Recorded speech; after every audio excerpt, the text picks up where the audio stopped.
Well, hello everyone. My name is Paul Ortiz. I'm a professor of history and director of the Samuel Proctor Oral History Program at the University of Florida. First of all, I want to thank Bill Maxwell and the City of Ocoee's Human Relations Diversity Board for inviting me to this amazing, most important event, not only in the history of Ocoee and the history of Florida, but really in the history of our nation. The 100-year remembrance ceremony that your city is holding is such a vital event in the history of this nation. And let me explain what I mean by this. We're in a moment now, nationally, of reflection, thinking about our history, our culture, our past, thinking about issues like racial equity, racial injustice, how we move closer towards equality and justice for all, how we live up to those August words in our Declaration of Independence. What you're doing today and what you've been doing this entire week and what you've been doing for many, many years, which I've been it's been a great privilege for me to participate in. What you've been doing is a critical part of recapturing this sense of equality before the laws, this idea that we are born equal, and that we have equal citizenship rights, or should have equal citizenship rights. So I want to reflect back to my first years being involved with the city of Ocoee. I received a phone call late one evening in the fall of 2009. And that phone call actually initiated a decade-plus friendship with a gentleman, a fellow military veteran who became dear friends, a dear friend of mine. And of course, I'm talking about Mr. Bill Maxwell. And Bill called me so late one evening in 2009 that I kind of wondered about it. I'm a night person. I do most of my writing and writing letters of recommendation and grading, so forth, well into the early morning hours. And I do the kind of scholarship you may have guessed that sometimes elicits a little bit of anger, animosity. I'm not unused to getting prank calls or angry emails. And so it was a little bit past midnight, I believe, in this autumn evening in 2009 when I received this phone call. And I wondered whether or not even to answer the phone because I didn't recognize the number that was the person was calling me from. I'm glad I did answer that phone call, though, because I answered it, and the gentleman on the other side of the call was none other than Bill Maxwell. And he said, "Professor Ortiz, we would like to invite you down. The City of Ocoee, the Human Relations Diversity Board, would like to invite you down to give the keynote about the Ocoee Massacre for our annual MLK Day parade and celebration." And Bill, I'm not sure if I've ever told you this part of the story, but I almost hung up the phone on you because I thought, this has got to be a prank call. The City of Ocoee inviting me to come down and give a talk about the Ocoee Election Day Massacre. This has got to be a prank, right? I'm glad I didn't hang up the phone.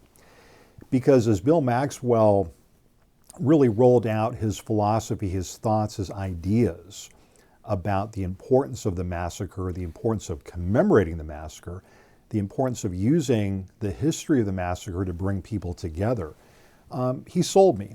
And I traveled to Ocoee and gave the keynote address for the MLK Day Parade and Celebration in 2010. And my wife traveled with me, Sheila Payne, who many of you know as well. And what an amazing experience it was for us. The city really welcomed us with open arms. We had a lot of discussions, a lot of conversations. I learned about the amazing local efforts that your community, that your city, that your county has been involved in terms of really bringing the history of the Ocoee Election Day Massacre to light. I remember talking to Lester Dabbs, who many of you remember as well.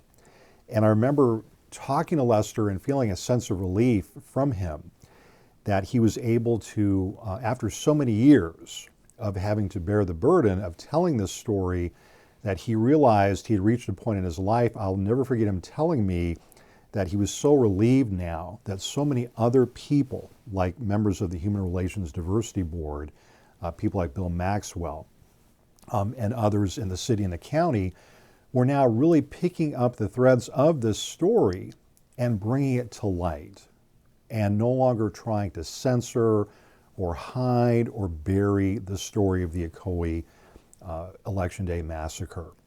And so I'm a great fan and a great admirer of the work that you all are doing in Ocoee. This remembrance ceremony, this series of events, is not the end. It's not in some ways the final word, right?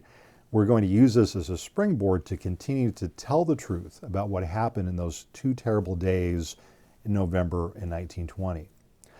Let me move now to the actual events of the Ocoee Election Day Massacre. And then I want to go back to talking about why I admire so much the work that you've done locally in Ocoee. So the Ocoee Election Day Massacre was not an isolated event. Anti-Black massacres and pogroms were carried out, have been carried out by white Americans, really literally from the inception of this nation's history. But the period between 1917 and 1923 witnessed a really virulent upswing of anti-Black massacres and anti-Black pogroms, not just in Florida, but nationally. Briefly, we talk about the 1917 anti-Black massacre that took place in East St. Louis. 1919, of course, Red Summer, the Chicago anti-Black riots. Tulsa, 1921, the destruction of the entire Black Wall Street neighborhood in Tulsa, Oklahoma. Ocoee, of course, in 1920. Rosewood in 1923. Elaine, Arkansas, taking a step back in the summer of 1919. All examples of anti-Black massacres, anti-Black pogroms. But why was there this upsurge between 1917 and 1923?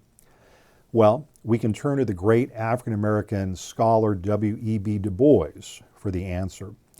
W.E.B. Du Bois, in a series of remarkable sociological studies conducted between 1900 and World War I, exposed the fact that African Americans were making tremendous economic, political, and social strides in the United States, not just in the North, but in the South.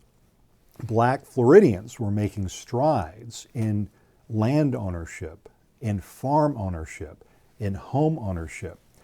African Americans who moved to the North, to cities like Chicago, Detroit, New York, Pittsburgh, etc., were making political strides. They were beginning to gain the right to vote. They were beginning to exercise the elective franchise and beginning to play a very important role in national politics. These anti-Black massacres and riots that white people carried out in places like Ocoee, like Longview, Texas, like East St. Louis, like Chicago, were designed to drive back, to crush and to end Black political, economic, and social progress. And let's be clear about this. These were not the actions of mobs. These were actions that were highly organized to maintain the structure of white supremacy and white nationalism that for too long has encumbered democracy in this country. And this is the reason why I think what you're doing today is so important. What you've been doing this entire week is so important in terms of the remembrance ceremony. You're bringing us back to where we should have been at the beginning, talking about how we reach equity, right? How we challenge racism in all of its forms, how we challenge white supremacy. So let me talk about the positive aspects of what was happening in 1920, because that allows us to tell a broader kind of version of the story of the Ocoee Massacre. And it may seem strange for me to use the term positive, but what was happening in the months after the end of the armistice, after the end of World War I, to the 1920 presidential election is that African Americans in Florida, in 35 counties, including Orange County, including Western Orange County, had organized one of the most remarkable social movements in American history. What I mean by this is Black Floridians from Pensacola to Jacksonville to Gainesville to St. Pete to Orlando to Miami organized a voter registration movement where tens of thousands of African Americans had paid their poll taxes, were registering to vote, and were urging each other to march to the polls on Election Day. This seems so strange for us, and I have to admit that when I first started researching this, I had to kind of really pinch myself numerous times as a historian. I had never heard of the Florida voter registration movement. And when I began to unearth it, it challenged a lot of my preconceived notions about American history. I was taught that the civil rights movement began in the 1950s with either the Brown versus Board education, or ruling by the Supreme Court, or the Montgomery bus boycott, or both. To see that Black Floridians had organized this incredible civil rights movement 3 decades earlier in 1920 was a wake-up call for me. It was humbling. It was revelatory. But then I began to look even deeper, and I realized something very important about Black history in Florida, which is that Black people in Florida have been from the very beginning the key to liberty of this entire country. The first free Black community on this continent existed just a 2-hour drive north of where we're holding this event now, Fort Mose, just outside of the Spanish colony in St. Augustine. That was a free Black community, right? And it existed during the colonial period. You jump forward, Reverend Howard Thurman, one of the greatest Christian theologians in this country's history, a man known as the mentor for Dr. Martin Luther King Jr., and also a native Floridian.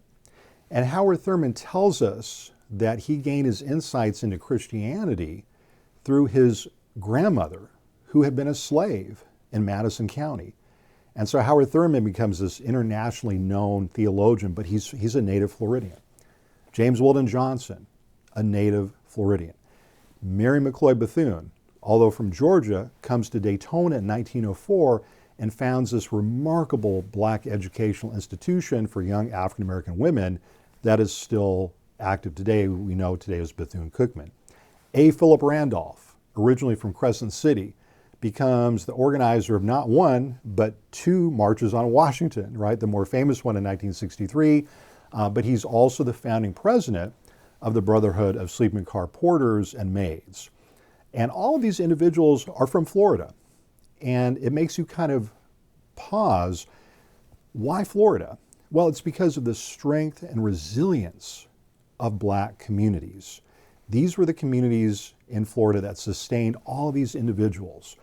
Mrs. Bethune relied upon the Black community in Volusia County and surrounding areas to sustain Daytona Industrial School for Girls because it was the target of many Ku Klux Klan attacks, right? And in the months leading up to the 1920 election, all of these Black institutions, churches, lodges, secret societies, fraternities, insurance agents, labor unions came together and said, we've had it with white supremacy. We're going to end this system. We're going to break down one-party rule in Florida. We're going to regain the right to vote. We're going to create equal educational opportunities for our children. We're going to create equal employment opportunities for Black workers. We're going to bring equal pay opportunities for Black teachers. We're going to bring equal rights for Black citizens. These were just a few of the ideas that animated the 1920 Florida movement. They animated the work of Mr. Perry, of Mr. Norman, of people like Emma Collier in Orlando. Orlando was a very strong base of this Black voter registration movement. So this is what was at stake in Election Day in 1920. And now you have a much better understanding of why the response, the white elite response to what black citizens in Ocoee and Jacksonville and St. Pete and Tampa were trying to do. Now you understand why there was so much violence. And in my book, Emancipation Portrayed, I talk about the epicenter of anti-black violence being in Western Orange County, but it's important to understand that black Floridians all across the state were targeted for violence by not only the Ku Klux Klan, but by members of law enforcement for simply trying to vote. Because the phrase simply trying to vote hides the fact that if African Americans got the vote back, got the ballot back in 1920, it would have turned this society upside down. It would have brought democracy to a state which at the time was a one-party rule state. I want to say a few words about Mr. Perry and Mr. Norman, because it's very important that we remember their example today.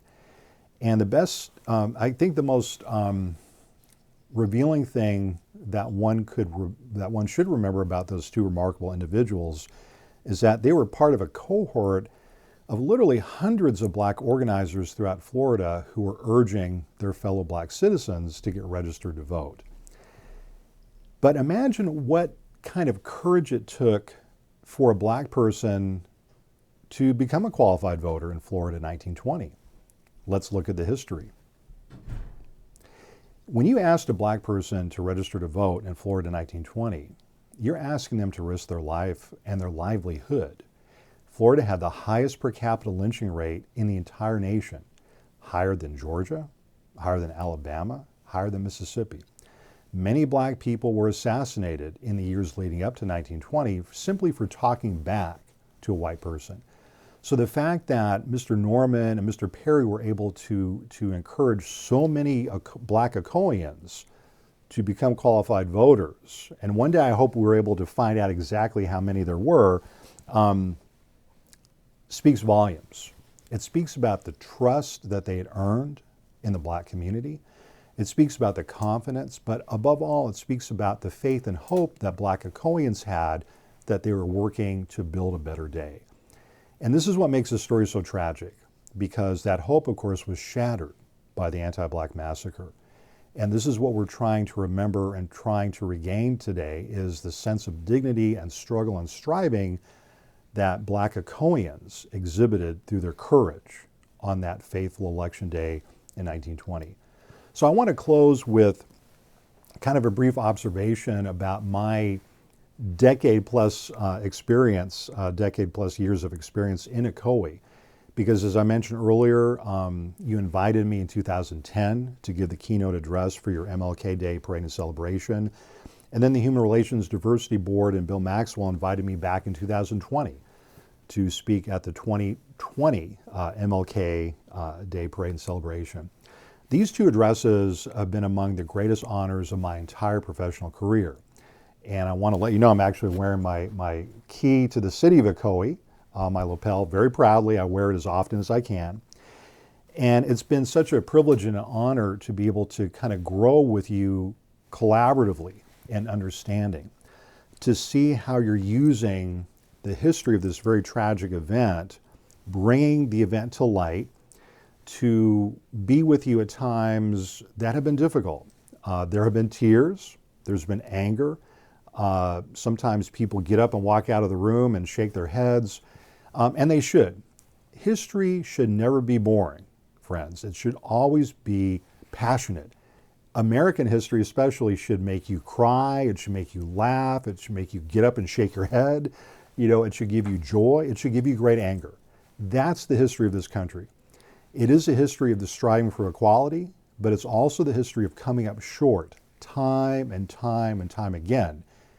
But we're Americans, we're going to get this right someday. But the only way to get it right is to be honest and upright about our history.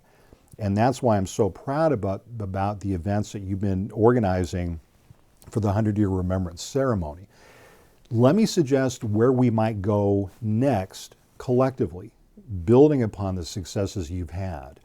What I would like to propose, and I would like to offer the services of the Samuel Proctor Oral History Program at the University of Florida, We have been able to host the Human Relations Diversity Board and members of your city commission for past events.